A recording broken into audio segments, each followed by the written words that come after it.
bem-vindos e bem-vindas ao primeiro episódio do podcast Observatório do TST do ano de 2024. Então, antes de começar, um feliz 2024 para todo mundo. É uma alegria estar voltando aqui para essa mesa, para esse espaço de conversa sobre a justiça do trabalho, sobre o direito do trabalho.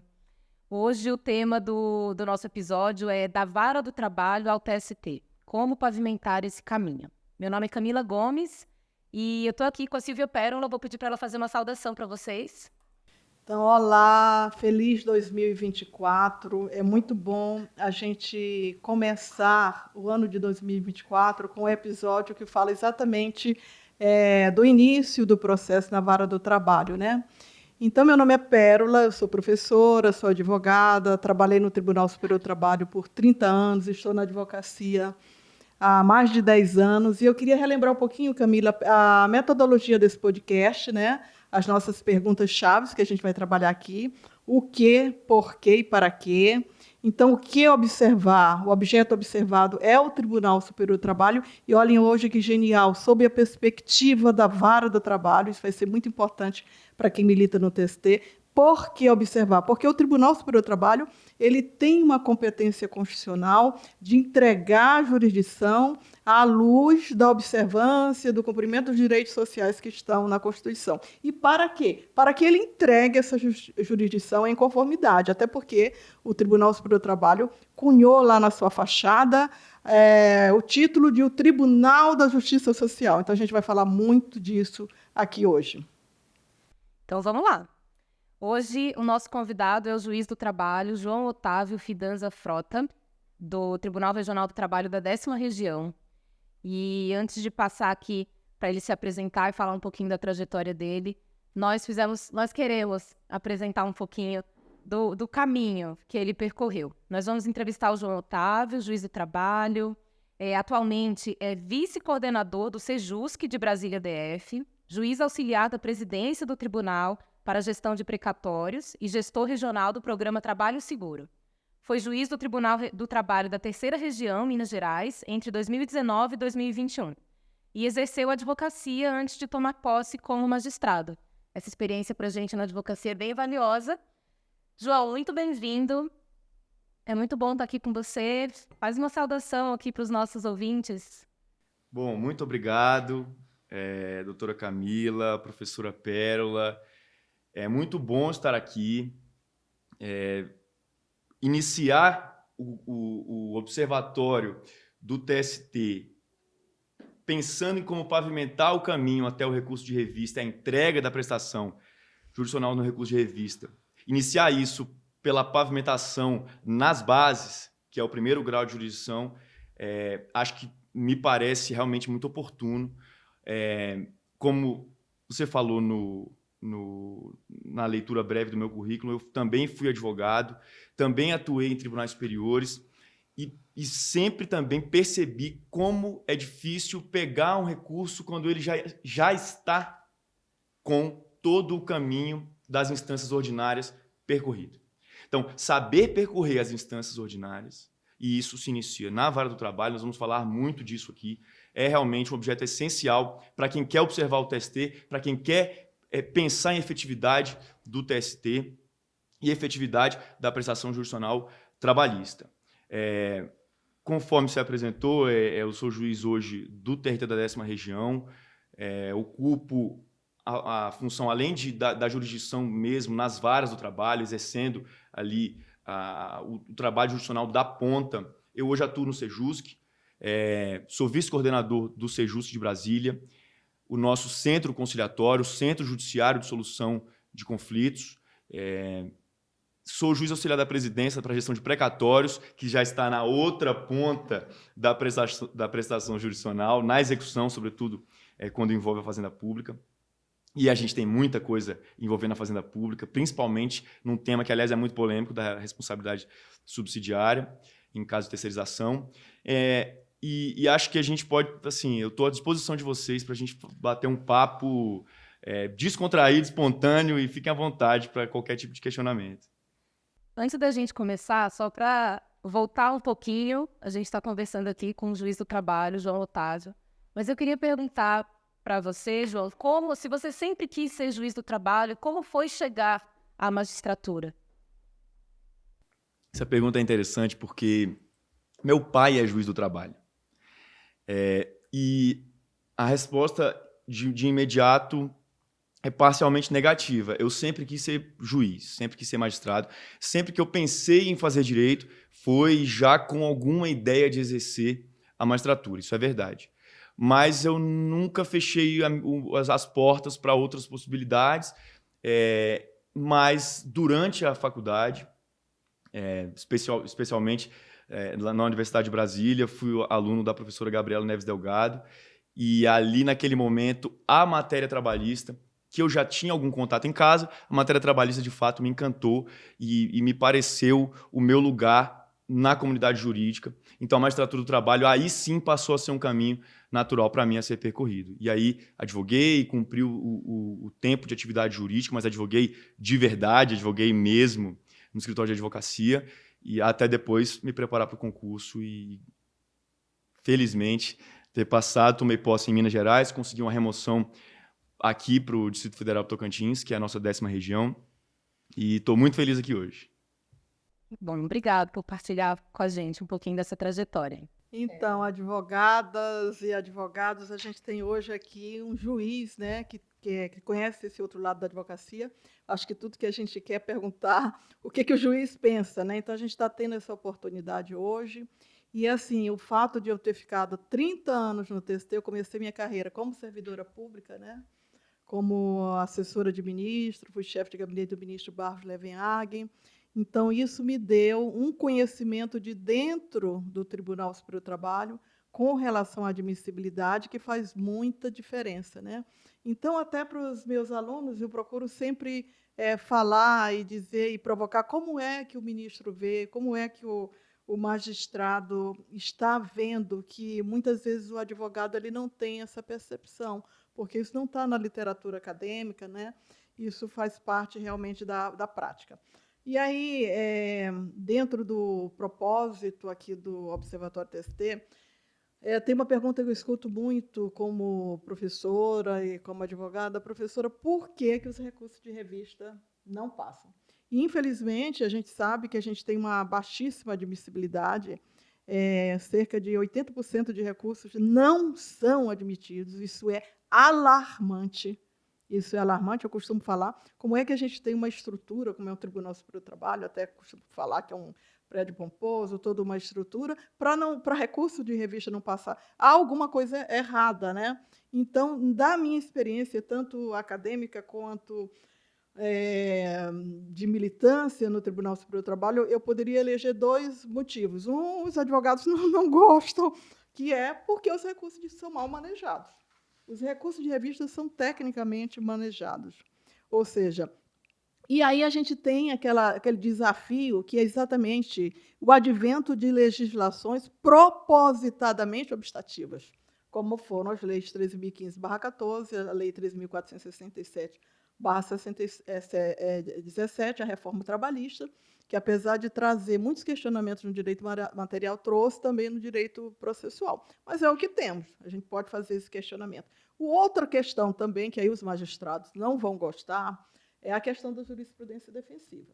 Então, a gente tem que parar com esse pudor, com esse escrúpulo de dizer que a gente não vai tocar nisso. Sim, há a questão da jurisprudência defensiva, que são essas decisões teratológicas, denegatórias, a meu ver, contra a lege, muitas decisões monocráticas, com o simples intuito de dar vazão a processos em razão da crise do mérito. Isso daria tema, né, para muito debate, para vários... Inclusive, né? Já deu para vários episódios. Mas aí vem aqui a importância dessa fala hoje, né? Quando a gente fala da inadmissibilidade, o doutor João já adiantou, né? A gente tem a questão da matéria fática como principal óbice nos tribunais superiores, tanto que nos 3 tribunais a gente tem as súmulas, né? O TST é a súmula 26, esbarra na matéria fática, né? Então, como trazer desde a vara, né? Desde a vara, essa questão da matéria fática, eu acho que isso vai ser muito importante a gente tratar aqui, para que a gente realmente pavimente, e eu costumo falar, é desde a inicial, é desde a contestação, embargo, declaração, não olvidar as contrarrazões. Então, eu só queria fazer essa observação, mas eu acho até que, didaticamente, a gente poderia começar de uma forma ampliada para depois a gente entrar nesse aspecto. Não, acho ótimo, Pérola, essa colocação, porque a gente está aqui num podcast que chama Observatório do TST. E convidar o juiz do trabalho para conversar sobre essa pergunta que inquieta tanto a advocacia, de por que os recursos não passam, nos dá um indicativo de que a resposta a essa pergunta passa pela vara do trabalho. Então, acho que a gente vai caminhar para isso, mas como a gente costuma fazer aqui no podcast, de ser bem didático, a gente queria começar perguntando, doutor João, sobre a competência dessa justiça. A competência da Justiça do Trabalho. Por que se diz que é uma justiça especializada? Para que ela foi criada e para quem? Bom, a Justiça do Trabalho, de fato, é uma justiça, é um ramo do Poder Judiciário especializado. Não é o único especializado, mas é especializado porque se especializou constitucionalmente em uma matéria específica, que é a relação de trabalho. Né? A nossa Constituição, no artigo 114, estabelece a competência da Justiça do Trabalho como sendo aquele ramo do Poder Judiciário voltado a examinar os processos que tenham como relação jurídica subjacente entre aquelas partes litigantes a relação de trabalho. E isso, aliás, precisa ser bastante pontuado. Relação de trabalho não é relação de emprego, relação de trabalho não é relação seletista. Isso precisa ser difundido. Aliás, nem deveria, a essa altura do campeonato, depois de tantos anos da emenda constitucional número 45, a gente precisar bater na ampliação que o artigo 114 conferiu à Justiça do Trabalho a partir da reforma do Judiciário.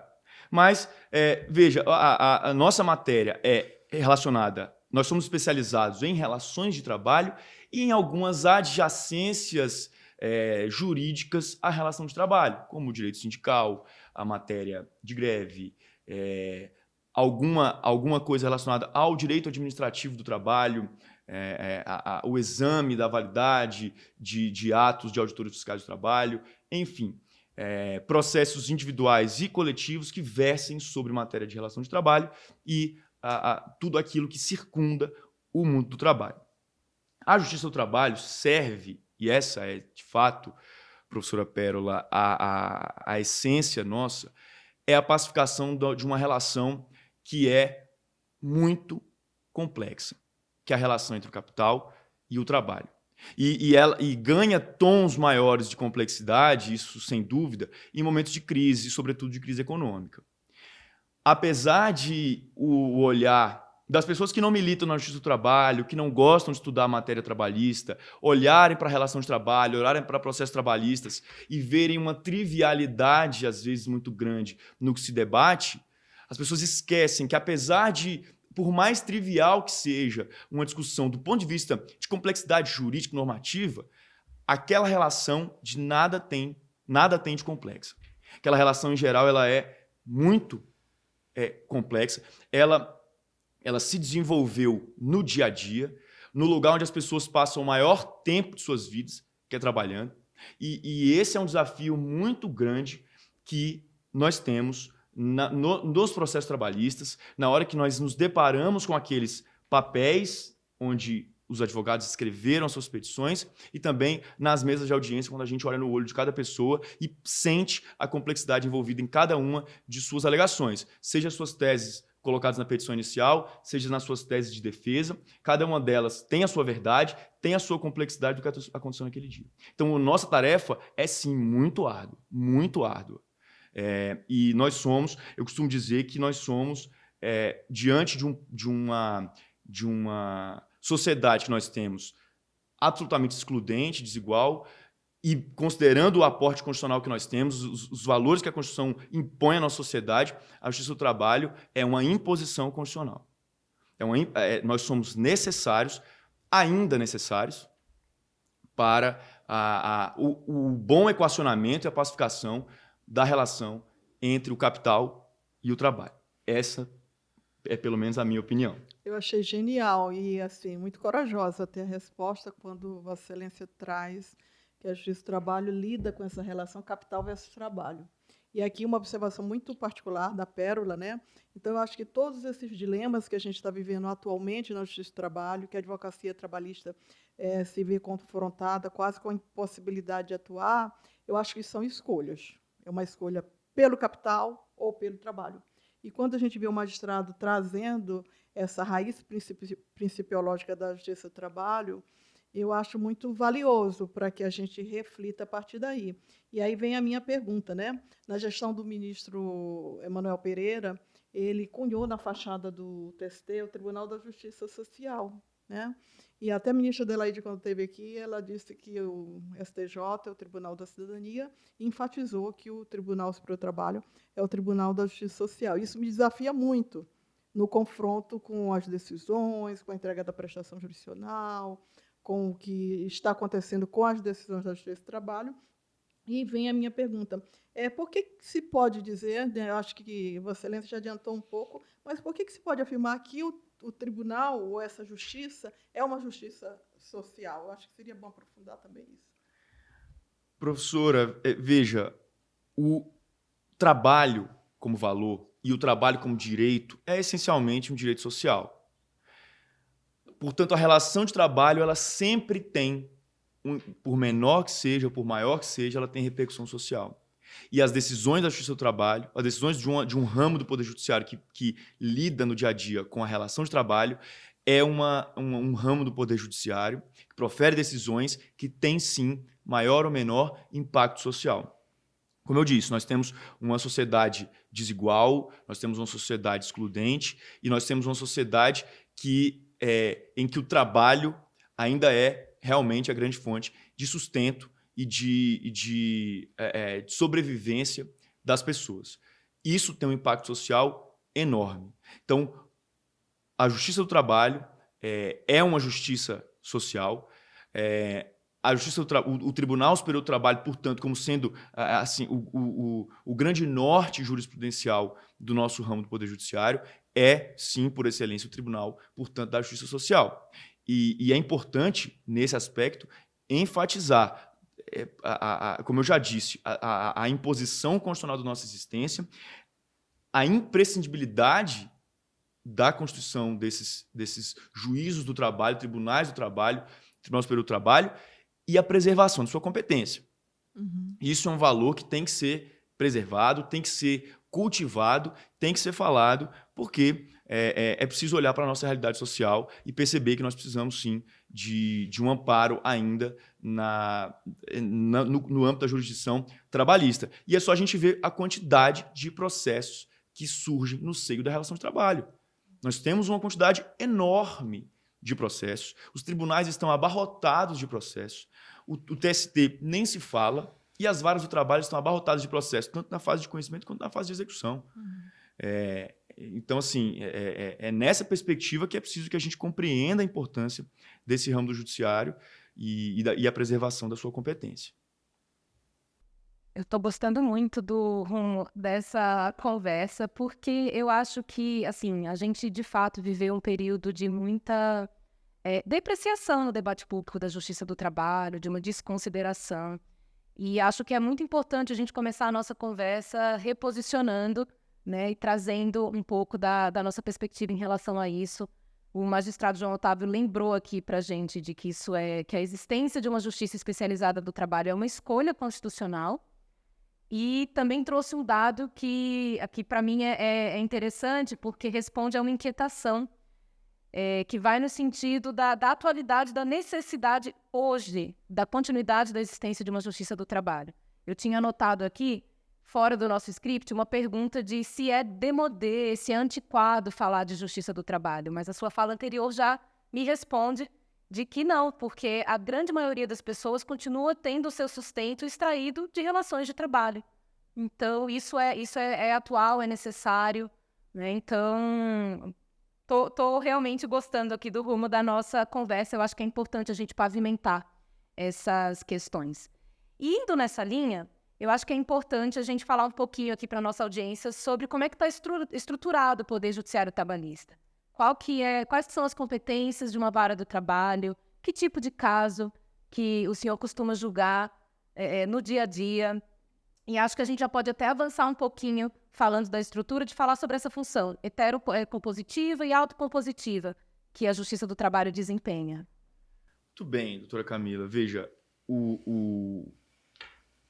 a estruturação jurisdicional e também administrativa da Justiça do Trabalho, ela é baseada na existência isso por força constitucional, inclusive, de varas do trabalho, portanto, juízes do trabalho, titulares, substitutos, auxiliares fixos que atuam, e auxiliares móveis, como é o meu caso, que atuam nas varas do trabalho, tribunais regionais do trabalho, que representam ali o segundo grau de jurisdição, recebem ali tanto em competência, algumas competências originárias desses tribunais, quanto em grau recursal, e o TST, que vocês estão cansados de saber e conhecer, aliás, muito mais do que eu, não me atrevo a falar de TST perto das senhoras.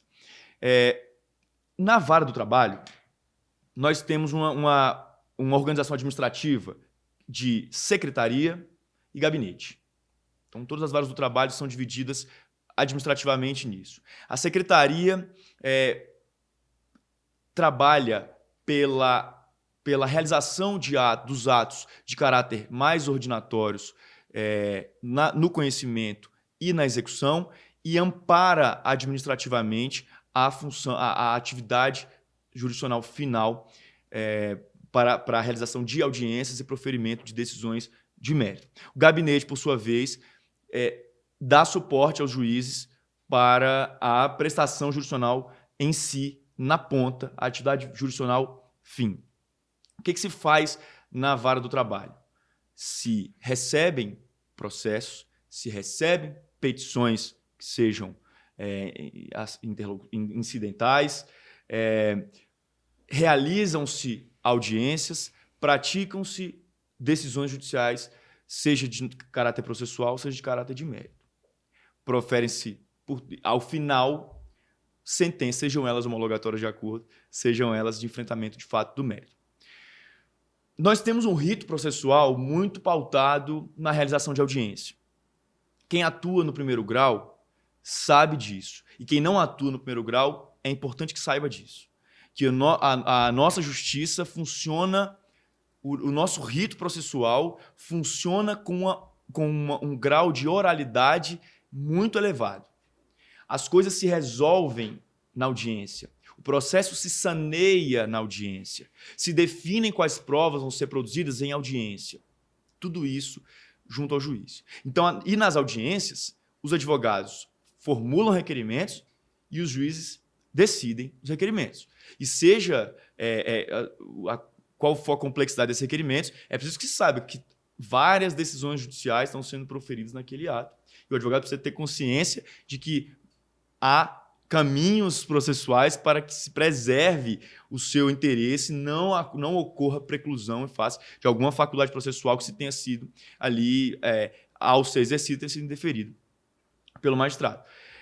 Então, é preciso saber, sobretudo, a pessoa está atuando no TST, o advogado está no TST e está discutindo no TST uma decisão judicial que aconteceu numa audiência. Você tem que conhecer o que está acontecendo na audiência. Tem que saber que aquilo foi feito em uma dinâmica, às vezes até bastante informal, a gente conversava sobre isso, que gerou o proferimento daquela decisão e isso vai ter repercussões até o TST. Vossa Excelência está querendo dizer, que eu estou tentando aqui entender, porque me interessou bastante, que em alguns momentos, a depender do movimento da advocacia, pode ocorrer a preclusão em razão da inércia de algum ato, como protesto, né? Exato. O advogado pediu o que quer que seja e o juiz negou, o registro de protestos em audiência decorre do princípio da irrecorribilidade imediata das decisões interlocutórias, decorre do princípio da preclusão e decorre da necessidade de se arguir nulidades na primeira oportunidade que se tem de falar no processo. Se o advogado não apõe ali seus protestos, não pede o registro de protestos, ele perde uma discussão. Ele perde o direito de ventilar a necessidade de praticar esse ato processual, de usufruir dessa faculdade processual, daqui até o TST. Esqueça. Está precluso. Muito bom. Isso tem que ser... Muito isso bom, tem que não, ser... muito ruim. E é muito ruim não conhecer. Conhecer é muito bom. Saber da prática é muito bom. Porque você se livra de alguns entraves que enfim, você acaba tendo lá no futuro. Mas voltando ao assunto, a gente realiza muita audiência e a nossa função precípua na audiência é, inicialmente, propor a conciliação. Né? A Justiça do Trabalho tem uma predileção, inclusive normativa, pela solução autocompositiva dos processos, e a conciliação tem que ser proposta pelo magistrado em vários momentos do rito processual.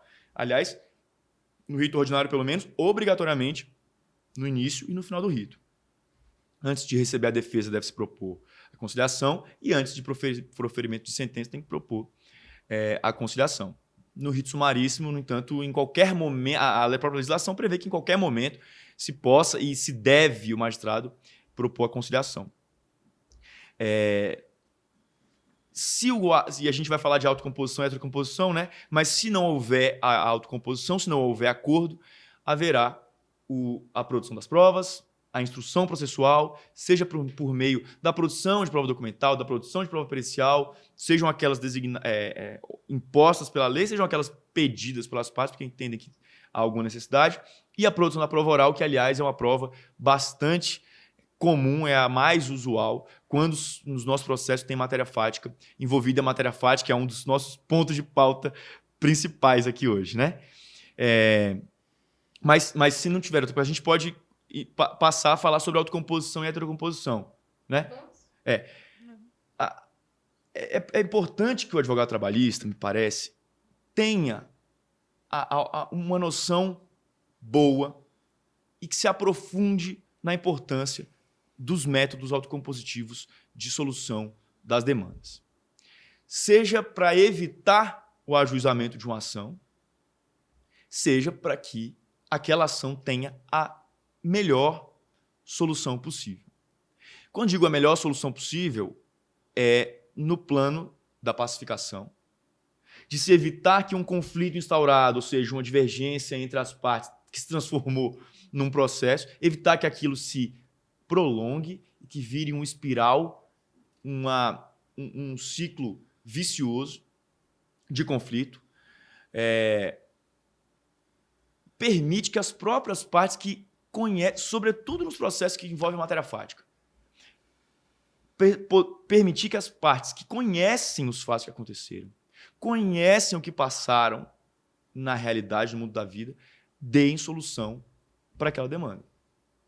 Vejam, eu não estou falando aqui de o acordo tem que ser feito a qualquer custo para evitar número de processos. Era a minha pergunta. Não estou falando disso.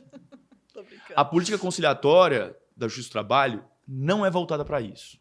É claro que hoje, tudo na vida é medido por número, tudo na vida hoje vira estatística, nós somos estatísticas. Hoje em dia tudo é reduzido a isso. Mas a política conciliatória, apesar de lidar, evidentemente, existem números, indicadores, é verdade. Mas a nossa política conciliatória não pode ser voltada a isso. Ela tem que ser voltada a realmente pacificar os conflitos, dar a melhor solução e por aquelas pessoas que de fato participaram e estão envolvidas naquele conflito. O processo, eu nunca fui processado e nunca processei ninguém. Mas eu imagino, para mim é muito normal, para as senhoras também é muito normal porque são advogadas. Processo para a gente é dia a dia, mas para quem não trabalha com isso, processo é um tormento. Seja para quem está litigando, seja para quem é réu numa ação. E seja para quem é recorrente, seja para quem é recorrido, embargante, embargado, etc. É muito tormentoso estar no processo. Todo o caminhar do processo gera ansiedade na pessoa. Ganhei, agora perdi. Será que meu advogado vai ganhar? O juiz não quis receber meu advogado. É tormentoso. Enfim, o caminho autocompositivo, ele acelera uma resolução de um conflito e pacifica, a meu juízo, tá? Eu sei que existem muitos colegas que são refratários à política conciliatória, que veem na política conciliatória um locus de renúncia de direitos trabalhistas, isso é verdade, existe essa corrente de pensamento, mas a mim não parece que a gente deve pegar o lado, às vezes, ruim ou perverso do caminho conciliatório para dizer que ele não presta. Acho que a gente pode aperfeiçoar. E a gente aperfeiçoa por meio de sejuscos bem preparados, conciliadores bem preparados, juízes com aptidão conciliatória, treinados para isso, estudiosos do assunto, e vou falar mais, advogados que sejam estudiosos treinados para a prática conciliatória. Se a gente não tem advogados que valorizem a conciliação, é muito difícil a gente prosseguir num caminho que seja virtuoso da conciliação, né? A gente sempre vai cair numa dificuldade e vamos estar sujeitos, sim, às críticas. Enfim, estou falando demais, né? Eu tenho trilhões de perguntas, mas eu vou falar, passar, quer falar, Camila? No senso comum, parece que é simplesmente vamos sentar e conversar, mas há técnicas para sentar e conversar, né? E há regulamentos sobre como conduzir uma mediação inspirada por valores que sejam compatíveis com com o sistema de justiça e com esse espaço específico do sistema de justiça, né? Pérola. Não, eu estou gostando muito de estar ouvindo isso como advogada, né? Eu acho que boa parte das advogadas, dos advogados e dos jurisdicionados são realmente refratários à conciliação, porque a gente volta ao debate do confronto justiça social versus justiça do capital. E, normalmente, Vossa Excelência usou com muita elegância e muita propriedade o locus da renúncia, né, que muitas vezes nos parece, eu usaria o locus da subjugação. Então, muitas vezes, muitas propostas, e nós tivemos até um caso no escritório recente de uma questão de reintegração, que houve uma proposta da empresa de acordo, e a gente, por obrigação, consultamos a parte, e ela usou uma expressão, doutoras, eu quero resgatar a minha dignidade social. Até fico arrepiada. Então, assim, eu acho que essa questão da técnica, eu estou assim, muito aberta para ouvir, porque eu tenho uma resistência interna com relação a isso, mas acho que a gente precisa falar mais sobre isso, porque muitas vezes as propostas, porque quem que está propondo é exatamente o poderio econômico impondo, e às vezes, a gente defende no escritório empregados, empregadores, acho que todos precisam ser representados, e a gente parte do princípio da boa-fé. Mas a gente tem, historicamente, culturalmente, economicamente, agora, infelizmente, o Brasil caiu no ranking aí com relação à corrupção e tudo, e a gente tem esse histórico, né, essa base. Então, a gente precisa considerar isso, mas gosto da ideia de que esse debate seja proposto e de que forma nós, advogados e advogadas, a gente pode se inserir nessa reflexão, nesse estudo sobre uma proposta de conciliação, sabendo que os magistrados, né, que estão imbuídos dessa proposta, e a palavra foi o que o doutor João trouxe, que é pacificação. Aí eu aproveito, a gente está falando muito de Sejusc, né, talvez a audiência não saiba, né, porque o doutor João ele tem uma missão no Sejusc aqui em Brasília, e aí eu gostaria que Vossa Excelência falasse o que é Sejusc, né, para quem não sabe, qual que é a missão de Vossa Excelência no Sejusc e como é que atua esse centro. Tá. Professora Pérola, mas se me permitir só fazer um comentário muito rápido sobre o que a senhora falou agora há pouco. De fato, a senhora se arrepiou e é muito tocante ouvir um jurisdicionado dizer que com aquele processo trabalhista ele pretende resgatar a sua dignidade. Eu diria que é possível resgatar a dignidade por meio de soluções autocompositivas, por meio de conciliação, por meio do acordo, a depender sobre o que se está acordando e em que termos se tem aquele acordo. Mas eu vou dizer mais. Nem todo processo é para acordo. Boa. É porque esse era reintegração, então ele queria voltar ao trabalho. Ele não queria um valor e pecúnia.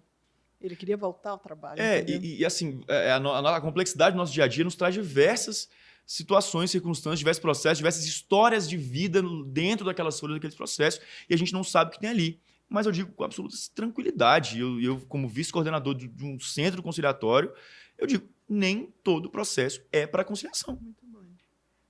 Não, tem processo que precisa ser sentenciado, e porque a sentença é o primeiro ato jurisdicional que vai se voltar com formação de uma jurisprudência que aí sim abarque aquele tema e aí chegue até o TST, porque o primeiro grau de jurisdição ele é um propulsor da comunicação entre as instâncias jurisdicionais. Então, para o recurso chegar ao TST, um juiz deu uma sentença. Então, tem processo que sim, ele serve para iniciar ou para compor uma conformação jurisprudencial. Isso aí eu estou de acordo com a senhora, realmente não... Volto àquela história, não existe acordo a qualquer custo. Me ocorreu aqui uma reflexão, é de que, assim, de fato, o fato de alguns processos não serem para acordo, seja porque, enfim, a gravidade da situação que está sendo, seja pela indisponibilidade das partes naquele momento para dialogar, dependendo do que aconteceu, né, de que situação que está sendo colocada ali sobre a mesa.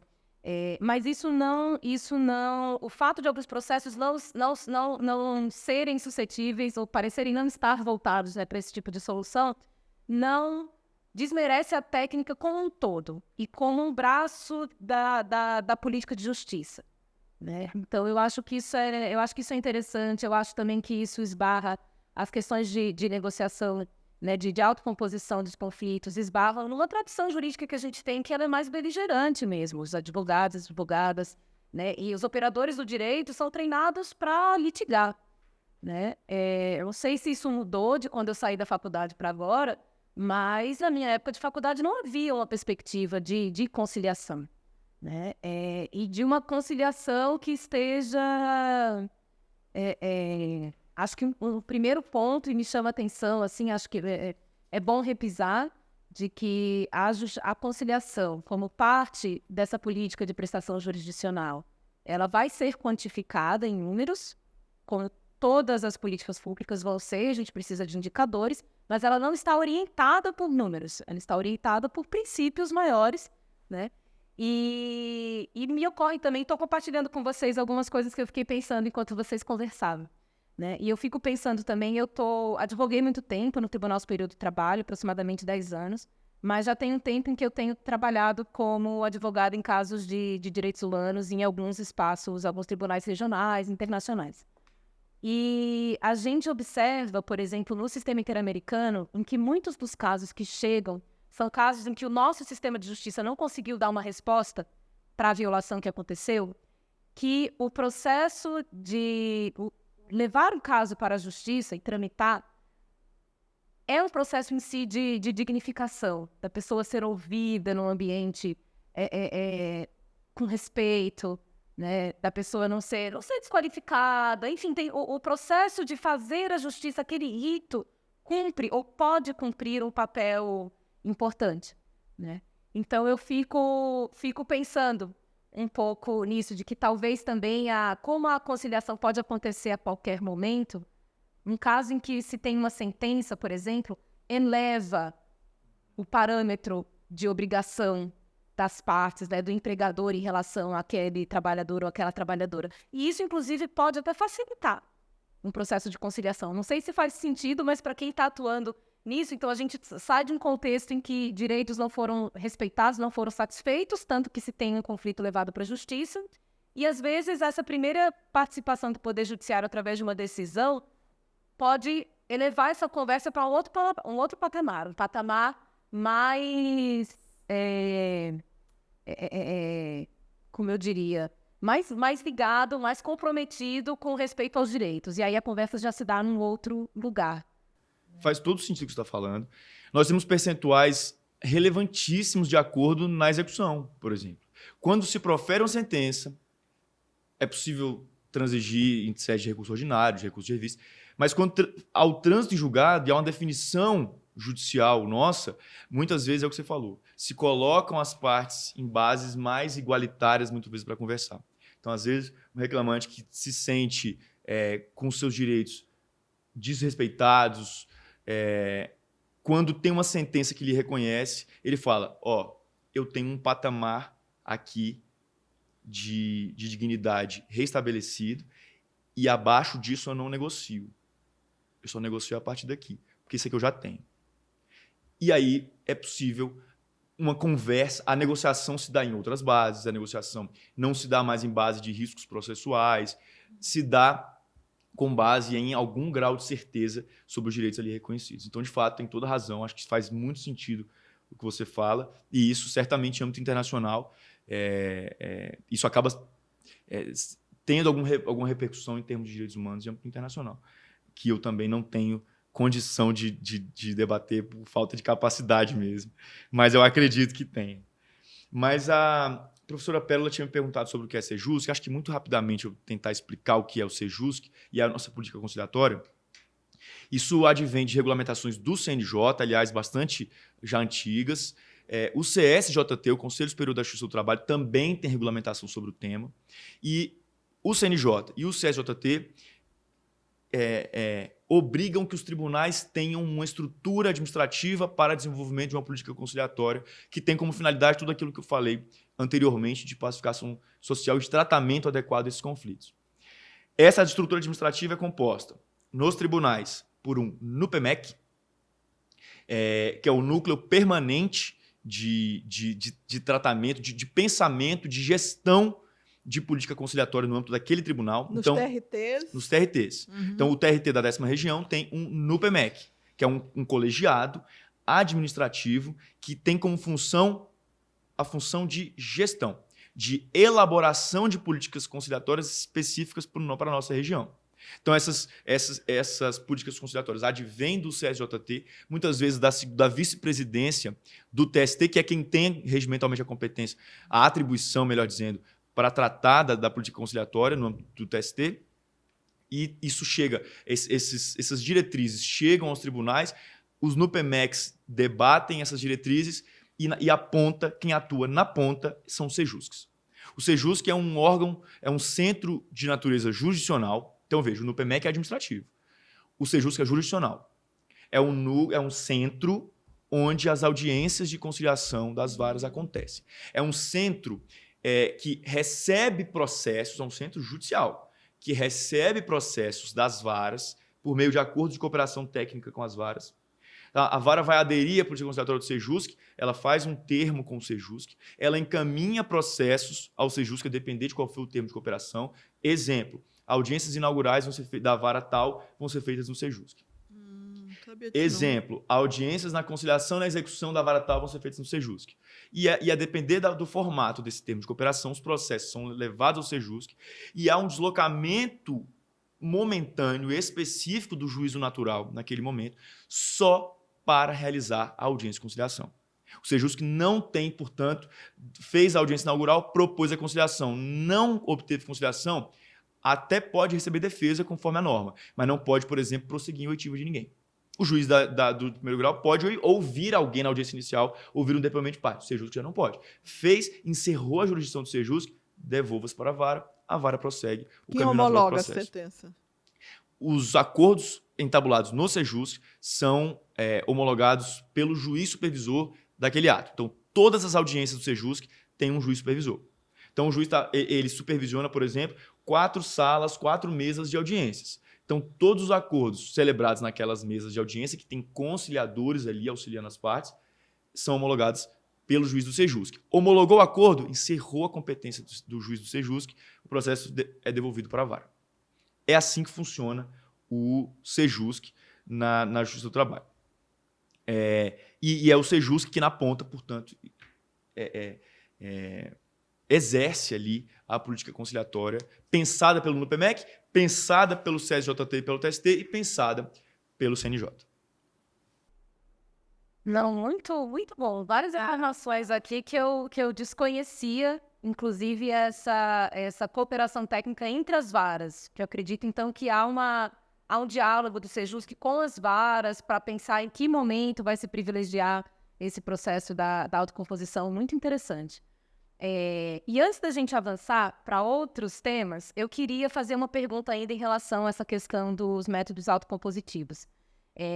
Eu queria saber se a Justiça do Trabalho tem, por sua tradição, mais, eu não diria uma vocação, mas se tem mais experiência nessa prática de autocomposição. Eu digo se o sistema de justiça como um todo tem o que aprender da justiça especializada do trabalho em relação à autocomposição. Talvez dito de outra forma, assim, a justiça do trabalho, me parece que isso é uma prática que há mais tempo é falada do que quando a gente compara com outros espaços de sistema de justiça.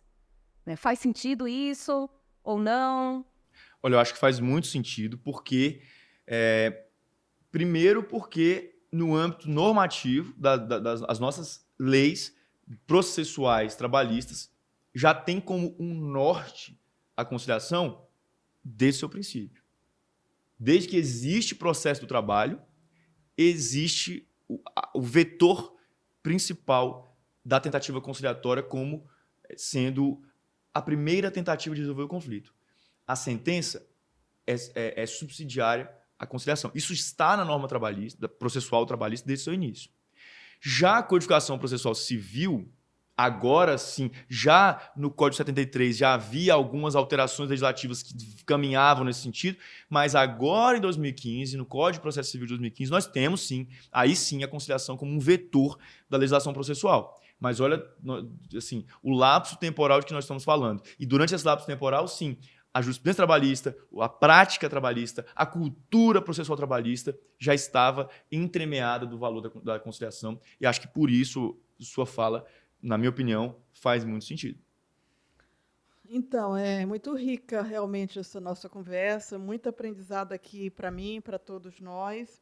E aí eu estava pensando aqui, né? Eu acho que muita coisa que a gente ia perguntar aqui já foi falado, muito assim da importância de se buscar uma via de composição, né? Mas eu estava aqui curiosa, doutor, talvez eu vá até falar uma bobagem, Vossa Excelência me corrija, né? Então, o magistrado ele tem o dever, né, normativo de propor conciliação em várias fases do processo, isso a gente sabe.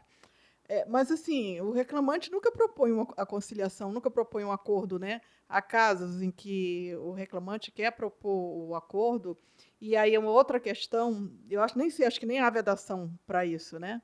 E eu queria ouvir um pouquinho, porque, além dessa questão do reclamante, do autor, né, e estou falando em situações corriqueiras da entrega de prestação judicial em primeiro grau, parece assim que ele vai procurar o juiz vai resolver. Olha, eu sou a parte vulnerável, né? Você vai ver agora, viu? Outra parte, o empregador, porque ele se sentiu lesado, né? Então, acho que ele prefere, ele tem algo psicológico, olha aqui, o juiz, agora vamos levar aqui para o juiz para resolver. Então, não sei se há esse movimento, né? Eu só vejo assim um movimento mais natural do reclamante, não do autor, mas do reclamante, do empregado, né? Porque o autor pode ser a outra parte também, quando ele está interessado na entrega da prestação célere, porque realmente a morosidade da entrega de prestação judicial, e não me refiro às varas do trabalho, que eu acho que fazem um movimento mais célere realmente, eu me refiro aos tribunais superiores. Eu não digo nem do TRT tão somente, né? Aos tribunais superiores. Então, não sei se ficou claro. Ficou, sim. Esse assunto do interesse da parte trabalhadora pelo acordo é bastante interessante. De fato, a gente chega assim, no dia a dia, na mesa de audiência, na instrução mesmo. Antes de começar a audiência de instrução, o juiz pergunta: para o reclamado, trouxe proposta de acordo, veio com alguma proposta?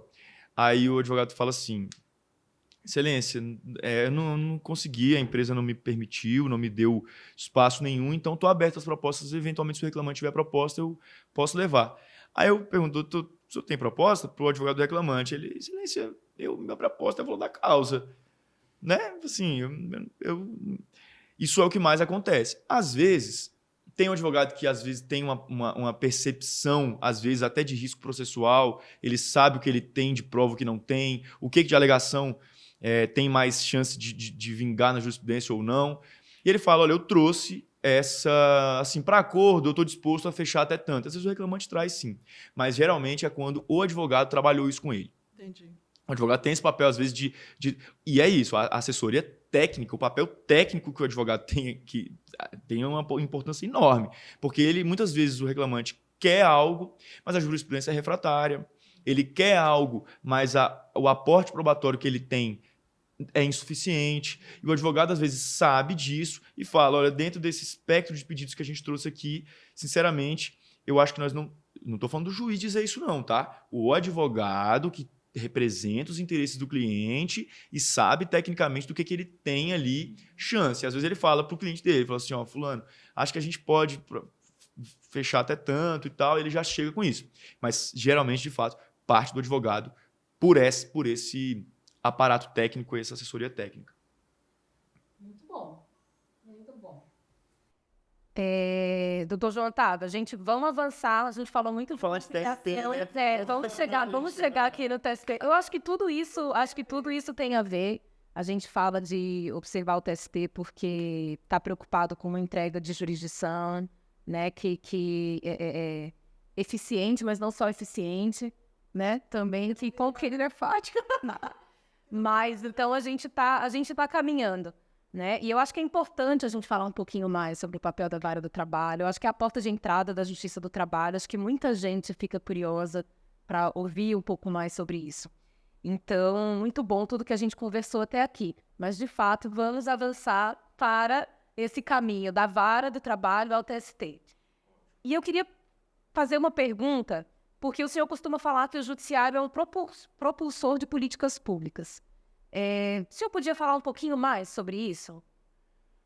Sim, e isso tem bastante relação com o TST, porque quem coordena as políticas públicas do Judiciário Trabalhista é o TST e o CSJT, Conselho Superior da Justiça do Trabalho. Além da nossa função jurisdicional, que seja ela heterocompositiva, por meio do proferimento de sentença, seja por meio autocompositivo, celebração de acordos, conciliações, nós, juízes, em muitos espaços, saímos de nossa função jurisdicional essencial e nos revestimos realmente de propulsores de políticas públicas. Mas não de qualquer política pública que a gente tem na cabeça. O Tribunal Superior do Trabalho, o Conselho Superior da Justiça do Trabalho, coordenam e gerem programas nacionais que estão relacionados com as matérias, com as temáticas sobre as quais nós lidamos nos processos, que estão relacionados com a nossa área de competência material. E o TST lança e coordena programas nacionais para a promoção de políticas públicas voltadas àquela temática. Digo especificamente porque são os principais. O Programa Trabalho Seguro, o Programa de Combate ao Trabalho Infantil e Incentivo à Aprendizagem e o Programa de Erradicação do Trabalho Escravo.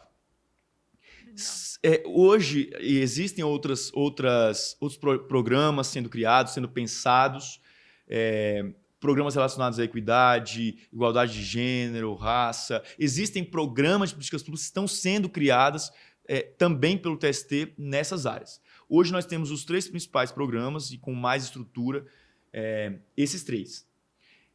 Como é que funciona? O TST tem um comitê gestor nacional formado por um colegiado de juízes e outros atores no âmbito nacional. E cada um dos regionais tem os seus comitês gestores regionais. Hoje, como a gente conversou no começo, eu sou, por exemplo, gestor do Programa Trabalho Seguro no âmbito da 10ª Região, que tem sede no DF e jurisdição também no Tocantins. Então, o que é o Programa Trabalho Seguro, por exemplo? É um programa voltado à realização de ações, eventos, discussões, debates, ações concretas, muitas vezes, relacionadas, no nosso caso, à cultura do prevencionismo, à prevenção de acidentes de trabalho, de adoecimento ocupacional, na busca para que se tenha uma sociedade em que se tenha menos acidente de trabalho, menos adoecimento ocupacional. Então, é um programa de promoção de saúde, de fato. E para que nós isso evidentemente deságua e pode desaguar no Poder Judiciário no ajuizamento de ações trabalhistas que discutam esses temas. Então, nós realizamos eventos acadêmicos, nós realizamos eventos assim, ultimamente nós temos realizado eventos muito concretos. Nós fizemos já 2 na minha gestão e da colega Luísa Catarina, que divide comigo a gestão atualmente. Nós fomos a canteiros de obras, discutir com empregadores e com os empregados naquela obra, grandes canteiros, sobre a prática prevencionista. Fizemos já eventos de vacinação de trabalhadores, fizemos eventos de conscientização sobre riscos lá, nesse mesmo evento, tudo isso, fora nosso café da manhã, nosso lanche, momento de descontração. E esses eventos têm o apoio do TST e tem o apoio de um coletivo que nós instituímos aqui, que é um grupo interinstitucional, a gente chama de GTRIM, que dialoga com diversos, é um grupo formado, e aí a gente tem, inclusive, termos de cooperação com esses atores, formado por diversos atores da sociedade civil, do Distrito Federal e do Tocantins, no nosso caso, voltados para a cultura do prevencionismo dos acidentes de trabalho e da doença ocupacional. Então, nós temos um grupo formado pelo Judiciário, pelo Programa Trabalho Seguro, que coordena esse grupo, o Ministério Público do Trabalho, o Ministério do Trabalho, sindicatos dos mais diversas categorias, frentes patronais e também frentes de trabalhadores, a Auditoria Fiscal do Trabalho, já falei, a OAB, os advogados estão ali também presentes. Então, é um grupo, e se eu tiver esquecido alguém, me desculpem, mas é um grupo muito plural e que toma as decisões no âmbito do nosso tribunal para quais políticas públicas nós vamos empreender e nós vamos impulsionar nessa temática. Fora o Programa Trabalho Seguro, nós temos também o Programa do Combate ao Trabalho Infantil, Erradicação do Trabalho Escravo, que tem as suas dinâmicas próprias, todas elas coordenadas pelo TST. Genial. E é impressionante assim perceber que como que a Vara do Trabalho está tão interligada com o Tribunal Superior do Trabalho. Eu confesso que eu não tinha essa dimensão. E assim, ir no canteiro de obra, promover vacinação de trabalhador, e realmente é muito ilustrativo para a gente, extremamente interessante. Agora eu vou tocar no ponto nevrálgico para a advocacia trabalhista, que é o terror, que é a questão da matéria fática. E como professor, e exatamente com essa experiência de TST, muitas vezes a gente tinha uma confissão que ficou olvidada lá de enfrentamento na sentença, né? E aí chega no Tribunal Superior do Trabalho, no recurso de revista, o Tribunal Superior do Trabalho não pode examinar a prova, né? E aí, às vezes, meus alunos, professor, mas essa matéria não veio. Dentro da perspectiva da leitura da legislação processual, e como que Vossa Excelência poderia nos dizer o que fazer para que essa matéria seja realmente revelada, em termos de sentença, para que a gente possa realmente pavimentar esse caminho, que ela não se torne fática. Esse programa ele é importantíssimo, viu?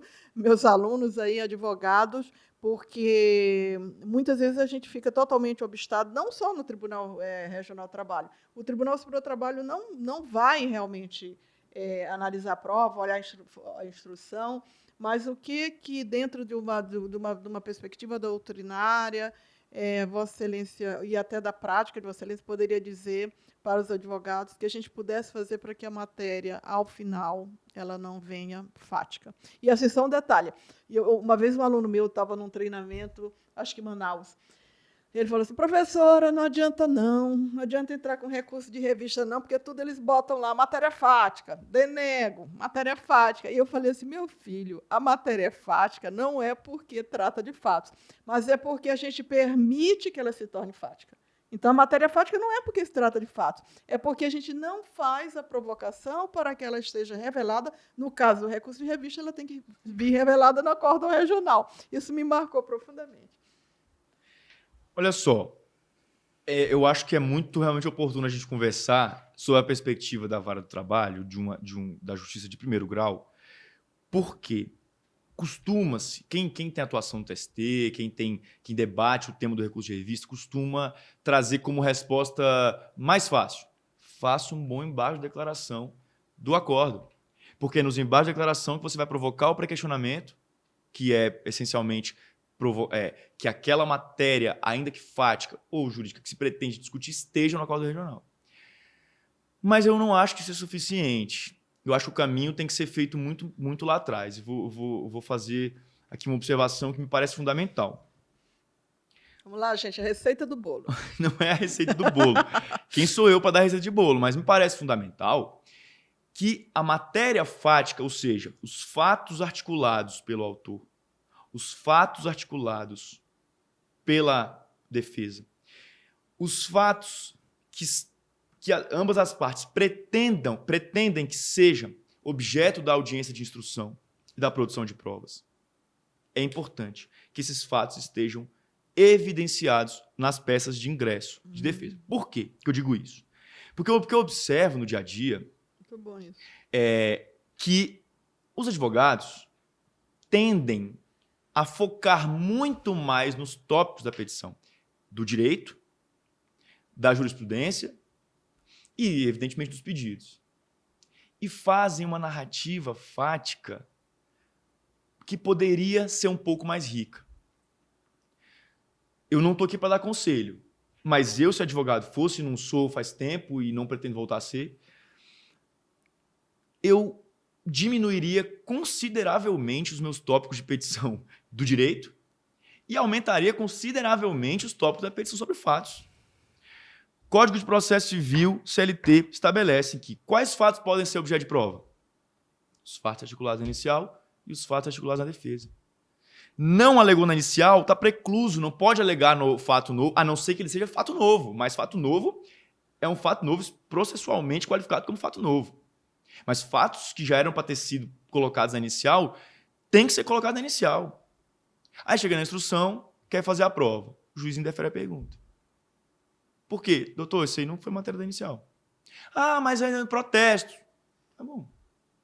Registra os protestos, estão registrados. Mas o fato não está na inicial. Eu não posso... Veja, o cenário indesejável é que o advogado faça uma petição pobre nos fatos, porque tem, às vezes, uma logística que não lhe permite colocar naquele momento, não sei que logística que ele tem no escritório de advocacia dele, coloca uma petição pobre nos fatos e tenta enxertar a petição na audiência de instrução. Isso não é permitido. Aí, resultado, a matéria fática ela é reduzida, o juiz tem uma cognição reduzida sobre a matéria fática. Evidentemente, o tribunal, quando você vai articular, você vai interpor um recurso, eu estou alegando um fato. Na hora que o tribunal percebe que esse fato foi alegado no recurso, mas não foi alegado na inicial, é inovação recursal. Sim, sim. Mas o fato está na instrução. Não interessa. A inovação recursal ela não leva em consideração o que está produzido de prova na prova oral, nem na prova pericial. É o que está na inicial. Então, as petições iniciais, as contestações precisam, a meu juízo, no geral, realmente ter um pouco mais de tinta, gastar mais tinta na hora de elaborar os fatos. Por que isso? Eu dou uma sentença, por exemplo, e o advogado vem e eu ponho em embargo da declaração. Normal. E diz, houve omissão sobre isso. Eu vou olhar a petição inicial e falar, não está lá. Resultado, rejeito de embargos. Mas na instrução a testemunha falou tal coisa. Mas não está na inicial. Por que é importante estar na inicial? Porque a outra parte só se defende do que está na inicial. A testemunha na instrução, ela fazendo referência a um fato, mas se esse fato não estiver na inicial, processualmente ele não pode ser considerado. Eu acho arriscado. Entendi. Pode ser que o magistrado considere, porque Entendi. ele tem uma leitura mais abrangente um pouco do princípio preclusivo. Pode ser que o tribunal considere, porque entende que aquilo ali, enfim, compõe o arcabouço probatório, mas você corre um risco. Entendi. Você corre um risco disso não ser conhecido. E mais, no embargo de declaração, que eu estou te dizendo, veio embargo de declaração, disse assim, o fato teve omissão sobre o fato tal, eu vou olhar na inicial, não está na inicial. Rejeito os embargos. Quando eu rejeito os embargos, o juiz de primeiro grau rejeita os embargos, o RO já não vai ter essa possibilidade de articular esse fato. Eu rejeitei os embargos lá embaixo, falei que não está na inicial, não está na inicial. Se vier falar no recurso, a chance de o tribunal entender que é inovação recursal é grande. Não vai conhecer do fato. Como é que isso vai estar no acórdão? E assim, só para dizer, mesmo que se articule com a preliminar negativa por prestação jurisdicional, se for realmente uma omissão com suposta omissão de alegação de fato, ela vai ser rejeitada sob esse fundamento de que se tratava de inovação recursal e, por isso, o magistrado não tinha obrigação de enfrentar. Isso é fácil para o tribunal. Olhou a preliminar de negativa de prestação. Olhou a preliminar. Falar, o juiz não se manifestou sobre o fato tal e me impediu de produzir a prova, por exemplo. Ou então não se manifestou sobre o fato tal, isso implicou nulidade da sentença. Aí o tribunal vai olhar assim, tá bom, deixa eu olhar na inicial. Ué, você não falou na inicial? Como é que ele vai acolher essa preliminar? Eu acho difícil. E mais, se ele não acolhe a preliminar, como é que ele vai falar? Aí ele já está atento para esse fato não vai compor o acordo regional. Se não compor o acordo regional, esquece o recurso de revista. Ele não vai vir. Isso é muito importante, muito interessante. E eu não faço primeiro grau e meus alunos riem quando eu falo que eu não sei fazer primeiro grau, nem sei fazer audiência. Eu falei, não me bote, que eu vou ficar nervosa. Não sei, mas a minha expertise, eu sou super defensora de que a gente se especialize em algo, faça bem algo que a gente eleja, mas eu extraio algumas coisas, né? O doutor João, ele traz, e eu costumo falar muito, e também meus alunos talvez não vão gostar, a gente não lê a letra crua da lei. Então, o que o doutor João está trazendo, e eu fui muito cuidadosa de fazer uma pergunta numa leitura processual, está lá no Código de Processo Civil, quais são os elementos da inicial? Quais são os elementos da defesa? Então, essa narrativa de fatos, de uma forma adequada, pormenorizada, isso é muito importante, a gente fica muito alerta. A outra coisa que me ocorre é o tal do copia e cola.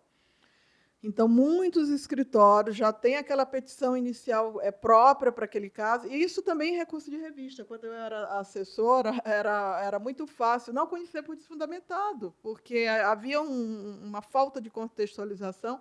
Então, a gente está muito atenta para essa questão. Então, gostei muito, né? E eu também digo para os meus alunos que a gente evite muita citação de doutrina, jurisprudência, transcrever a lei, e realmente foque no que realmente interessa. Então, no caso, né? Aí eu só queria falar algo muito importante, que a gente tem também uma queixa, que é um drama para a gente, que é a negativa de prestação adicional. Isso também ocorre, Excelência. A negativa de prestação adicional, quando realmente a vara ela se recusa. Então, vamos voltar ao caso da confissão. Havia confissão, ela se recusa, o Tribunal Regional se recusa. Isso, muitas vezes, e aí não vai nenhuma crítica, né? Mas vai a questão da experiência, muitas vezes está num pacote de dar vazão de processo, e aí sim vale a gente articular com a preliminar de nulidade por negativa de prestação adicional da sentença, né, no recurso ordinário. E aí, se o TRT ele não responde, aí eu vou para o recurso de revista com preliminar de nulidade por negativa de prestação adicional, da preliminar de nulidade por negativa de prestação adicional, da sentença. Aí, coisa diversa, a gente não vai entrar, que é a questão da ampla devolutividade, que seria outro tema, né? Mas eu gostei imensamente, acho que agora a gente já vai se caminhando para encerrar, né? E o trabalho seguro, acho que já fica aqui o convite para a gente fazer a gravação de outro episódio, me interessou muito. Não, a gente está caminhando para o fim. Queria, antes de fazer algumas considerações finais sobre o que fica para mim desse episódio, queria saber se o magistrado João Otávio, enfim, de tudo isso que a gente conversou, se ainda ficou mais alguma coisa aqui das suas anotações da aula que a gente recebeu aqui hoje, que você ainda gostaria de falar? Não ficou nada para trás. Assim, para mim foi uma experiência riquíssima poder compartilhar aqui com vocês essa conversa. Os poucos conhecimentos que muitas vezes são da prática mesmo, que eu acabo tendo e que interessam e eu posso compartilhar com vocês. Estou muito satisfeito, muito grato pelo convite. Quero dizer que não falo aqui, é preciso ter esse cuidado, pela coletividade dos juízes. Falo por mim, falo da minha prática, falo do que eu entendo. E se isso influenciar alguém, se isso despertar alguma faísca, alguma chama de conhecimento em alguém, eu já me dou por muito satisfeito, né? Acho que esse era o objetivo. Eu estou absolutamente à disposição para voltar aqui quando vocês quiserem, acharem que é oportuno, sobre o tema que quiserem. É só me ligar, eu não tenho, assim, a agenda a gente adequa fácil. E agradeço demais pela oportunidade, pelo momento, e até a próxima. A gente gostou muito, foi muito bom realmente, eu particularmente aprendi muito. Acho que a gente pensa é muito bom quando a gente vai trilhando um caminho que vai ampliando o nosso olhar.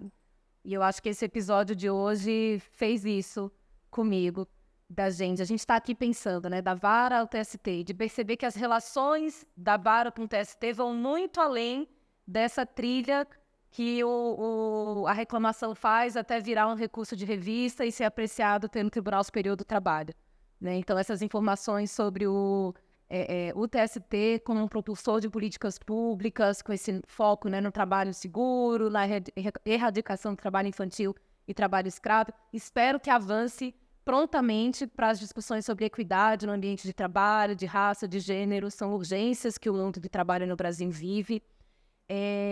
Gostei muito também de ouvir um pouco mais sobre essa tradição da justiça do trabalho em autocomposição de conflitos.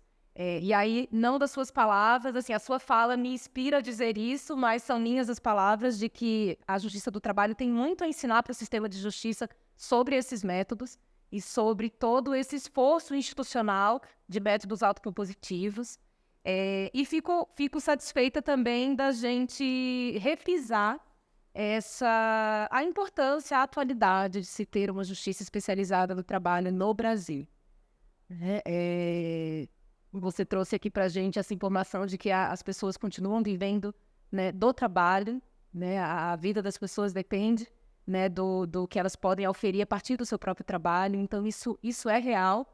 Né? Obviamente, a gente está discutindo outras formas de fazer dinheiro, empreendedorismo, tantas questões, mas continua sendo uma realidade, e se é uma realidade, continua sendo necessária. Então, a nossa escolha constitucional ela é muito acertada e ela continua atual. E, por fim, esse recado, pensando especificamente no litigar na Justiça do Trabalho e almejar chegar ao Tribunal Superior do Trabalho, desse dever de casa que tem que ser feito, de cuidar melhor da forma como os fatos são veiculados. Eu, particularmente, gostava muito quando estava... Também não tive muita experiência em primeiro e segundo grau, foi uma experiência curta, mas eu gostava desse exercício que era quase um mapa mental, de olhar para dizer assim, os fatos são esses, o que tem que ser provado, o que é frágil, o que não é. Então, lembrar que a tarefa da advocacia em relação à matéria fática começa muito antes da provocação dos embargos de declaração. Acho que esse é um recado importante que fica aqui para todo mundo que acompanha o nosso podcast. E, da minha parte, agradecer as informações, agradecer a aula, aprendi muito e foi muito boa essa conversa. Espero que você possa retornar outras vezes. Então, eu queria aproveitar o gancho da Camila e falar que a Justiça do Trabalho é super importante, ela é indispensável na atual conjuntura. Que a competência da Justiça do Trabalho ela precisa ser preservada porque é uma previsão constitucional, como a gente ouviu aqui, com relação não só à relação de emprego, como à relação de trabalho, e que a gente precisa preservar esta competência. E dizer também que eu extraio como é fundamental que a gente estude, que a gente se torne tecnicamente bem preparados. E eu aproveito a oportunidade, a gente está gravando esse episódio hoje, dia 30 de janeiro de 2024, e nós vamos ter um grande treinamento do Instituto Pérola de todos os recursos do TST, de 6 a 9 de março, né? É uma imersão, é presencial, é aqui em Brasília, com todos os recursos da competência de turma, recursos de revista, os embargos de declaração, que são um grande desafio, e a gente já viu a importância de manejar bem os embargos de declaração, agravo instrumento, agravo interno, sustentação oral, como despachar, enfim, é uma programação que prepara realmente o advogado para atuar com efetividade no Tribunal Superior do Trabalho, 6 a 9 de março, depois a gente busca aí os links para inscrição, e eu encerro a minha fala aqui agradecendo imensamente ao doutor João Otávio, a minha querida Camila, e desejando para vocês um ano novo de luta, de resistência e de muito entusiasmo.